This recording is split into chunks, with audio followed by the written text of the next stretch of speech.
Une histoire de femme avec des femmes. Alors aujourd'hui, il y avait une brocante à laquelle je voulais vraiment m'y rendre. Et pourquoi? Pour dénicher des bouquins, des ouvrages d'occasion et surtout qu'on trouve pas, qu'on trouve assez difficilement. Et donc j'y vais. Et là, je tombe sur pas mal d'ouvrages et tout. Oui, j'en ai pris 11. Mais là, j'ai gardé 3 là pour vous présenter. Est-ce que vous êtes prêtes, mesdames? Est-ce qu'on est prêtes, chères dames?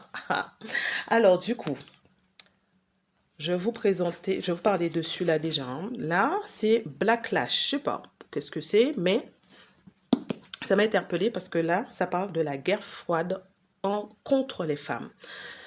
Alors, tout ça, c'est pour comprendre un petit peu ce qui se passait déjà. On sait déjà pas mal de choses par rapport aux grandes dates, etc. Bon, la loi Veil, etc., etc., le droit de vote, ça fait pas longtemps par rapport aux pantalons pour les femmes et tout ça. Bon, ces histoires de droit, ok.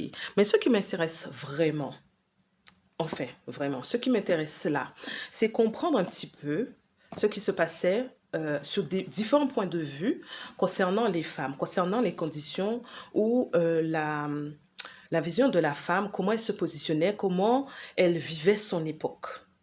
Je me suis dit ça, on va voir. Comment ça se passait, comment vivait la femme, quelles sont ses pensées et quels sont ses retours. Ensuite, je suis tombée sur ça et j'aime bien, je suis très spirituelle. Enfin, pour moi, tout le monde est spirituel, tout est spirituel. Parce que tout est esprit avant de devenir matière. D'accord? C'est par l'esprit. Ensuite, nous, on transpose et ça devient matière. Donc, les histoires de remèdes et tout ça, la nature, enfin, c'est mon kiff, en fait, c'est mon truc. Et là, je tombe sur ce bouquin. Guérisseurs et remèdes populaires dans la France ancienne.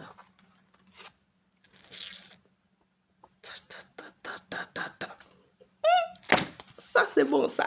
Après, là, je regarde ce gros bouquin. Et c'est une brique, un pampin. Bon, on va voir comment je vais faire pour lire ce. Mais il y a quelqu'un qui m'a donné, qui m'a activé là. Elle me fait. Donc, la dame qui tient le stand, elle me fait. C'est franchement, ce livre-là, il est très bien. Il est vraiment très, très bien.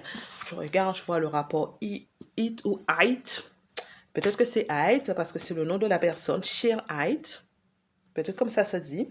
Pour la première fois, 3000 femmes de 14 à 78 ans s'expriment avec franchise et émotion sur leur vie sexuelle. Une nouvelle interprétation de la sexualité féminine. 1976. Ah. Et la dame qui me dit ça, elle est gynécologue. Elle a étudié ce livre. Elle est septuagénaire.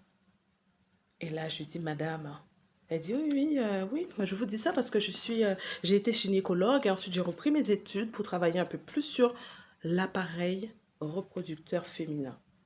Ces mots, et puis on fait connaître l'appareil. Oh, je fais, madame, on a une rencontre demain. Elle fait, oh, demain, non, je ne suis pas psychologue et tout. Elle me précise, elle me rappelle et tout. J'ai fait, en fait, non, pour une autre fois. Est-ce que vous voudriez bien nous parler de vos savoirs, de vos connaissances, nous alerter sur ce dont vous avez étudié et sur les travaux que vous avez menés pour accompagner les femmes dans la compréhension et dans comment vous dire, la guérison, en tout cas, la compréhension, on va dire, globale de leur appareil. Ce qui fait de nous une femme. N'est-ce pas magnifique? Alors, restez connectés. On continue, on est là. Comme quoi, hein, moi je dis, le hasard disparaît lorsque... Toi, pas de suspension.